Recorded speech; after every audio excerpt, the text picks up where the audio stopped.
আপনারা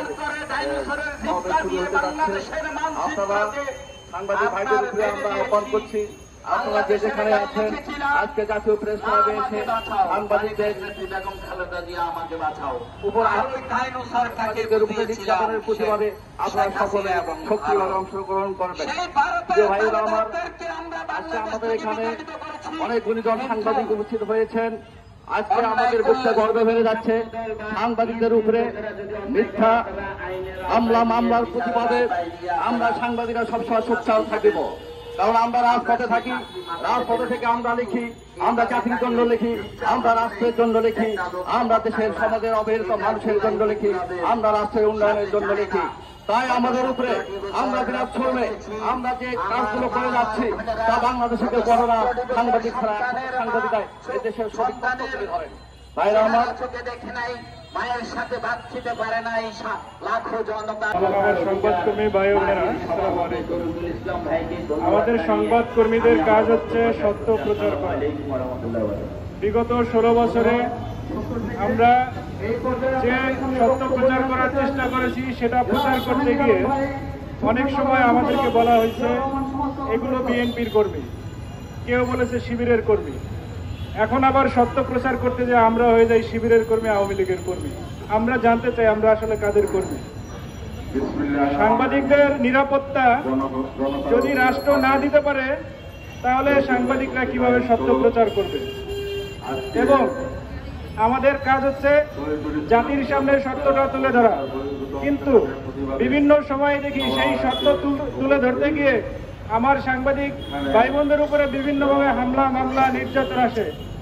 কিন্তু রাষ্ট্র এই বিষয়ে কতটা সতর্ক দৃষ্টি রাখেন এবং সাংবাদিকদের নিরাপত্তার জন্য কতটুকু তারা কাজ করেন।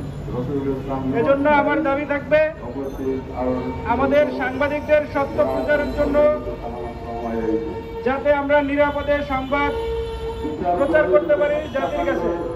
তো সেই জায়গায় যদি বারবার বাধাগ্রস্ত করা হয় তাহলে বিগত 16 বছরে যা হয়েছে আগামীতেও তা হবে। কিন্তু আমরা এই ধরনের হামলার শিকার হতে চাই না, এবং হামলার শিকার হলে সত্যতা যাচাই করে যেন এটার সুষ্ঠু তদন্ত করে বিচার করা হয়। গত 19শে জানুয়ারি আমার উপরেও হামলা করা হয়েছে। আমাকে বলা হয়েছে শিবির কর্মী, এরপরে আমাকে বলা হয়েছে আওয়ামী লীগের এজেন্ট, আওয়ামী লীগ আমাকে বলতো বিএনপির এজেন্ট। এজন্য 19 তারিখে আমার উপরে যে হামলাটি হয়েছে, আমি অনুরোধ করব আপনারা সংবাদকর্মী যারা আছেন তারা এই বিষয়টি জাতির সামনে এনে খোলাসা করবেন এবং আমার প্রয়োজনীয় যে ডকুমেন্ট তারা ছিনিয়ে নিয়েছে আমি অনুরোধ করব যে সেই ডকুমেন্টগুলো উদ্ধার করে যাতে জাতিকে সত্যটা জানাতে পারেন। ধন্যবাদ। আমি আমার সংক্ষিপ্ত বক্তব্য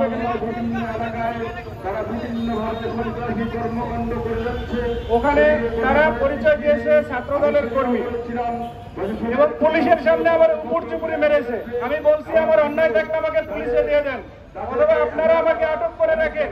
এরপরে আমার বিগত দিনের যে লেখালেখি সেগুলো যাচাই করেন, যাচাই করার পরে তারপরে আপনারা আমার বিরুদ্ধে ব্যবস্থা নেন। কিন্তু সেটা তারা নেয় নাই। তারা ব্যবস্থা না নিয়ে তারা নিজস্ব ব্যবস্থা নিয়েছে, বলছে তাকে ট্রিটমেন্ট করা আওয়ামী লীগের এজেন্ট বলে।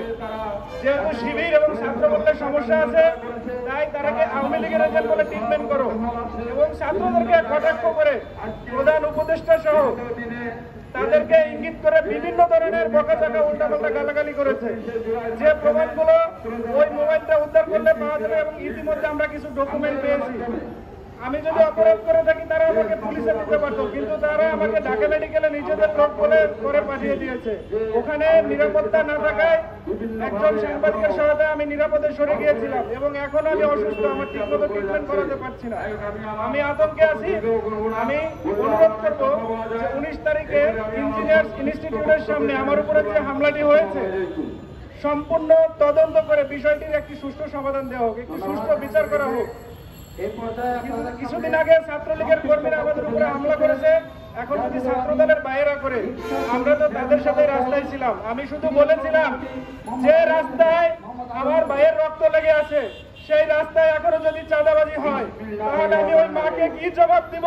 যে মা তোমার সন্তান এদেশে ন্যায় বিচার প্রতিষ্ঠার জন্য মারা গিয়েছে, কিন্তু সেই ন্যায় বিচার আমরা তো প্রতিষ্ঠা করতে পারি নাই।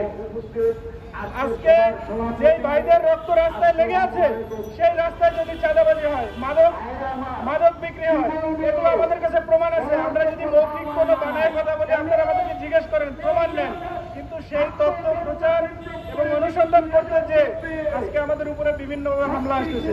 তাই আমি অনুরোধ করব যে আপনারা আমাদেরকে ডেকে বসে তারপরে বিষয়গুলো যাচাই করে তারপরে আপনারা এটা বিচার করুন। এখন আমি একজন দেশের নাগরিক হিসাবে আমি আমার ভিন্নমত প্রকাশ করতে পারি। আমি শুধু ওখানে বলেছিলাম যে আমি যেহেতু আমাকে একজন সাংবাদিক প্রশ্ন করেছিল যে ভাই আপনি দেশে কি ধরনের শাসন ব্যবস্থা দেখতে চান, আমি বলেছিলাম যে আমি যেহেতু একজন মুসলিম এবং হযরত মুহাম্মদ সাল্লাল্লাহু আলাইহি ওয়াসাল্লাম শেষ নবী এবং শেষ বার্তাবাহক, সেই হিসেবে সে আমার নেতা। এই কথাটা চলে যায় যে আমি জঙ্গি, আমি জামাত শিবির এবং বিভিন্ন প্রোগ্রামে জামাত শিবিরের সাথে আমার সংযোগ রয়েছে, এটা বলে তারা দাবি করে। কিন্তু এখন কথা হচ্ছে আমাকে যদি মারে আমি আমার ভাইদেরকে বারবার ক্ষমা করে দেব, কিন্তু সাংবাদিক হওয়ার কারণে যদি মারে তাহলে তো এটা পুরো সাংবাদিক সমাজের গায়ে হাত দিয়েছে। তারা সিদ্ধান্ত নিবে যে এটা ক্ষমা করবে নাকি এটা কি করবে। এরপরে ছাত্র শিবির হওয়ার অপরাধে যদি মারে তাহলে ছাত্র শিবির সিদ্ধান্ত নিবে যে এটা ক্ষমা করার বিষয় কিনা। তাহলে তারা ভবিষ্যতে সমাজকে এবং রাষ্ট্রকে কি মেসেজ দিল? আগে ছাত্রলীগ ছাড়া কিছু ছিল না, এখন ছাত্র দল ছাড়া কিছু থাকবে না।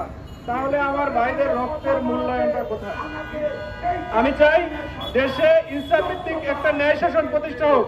আমি অপরাধ করলে আমার চামড়া তুলে ফেলেন, আর যদি আমার উপরে কোনো জুলুম করা হয় সেই জালিমের চামড়া আপনারা তুলে ফেলেন। এটা এই বলে আমি আমার বক্তব্য শেষ করছি। ধন্যবাদ।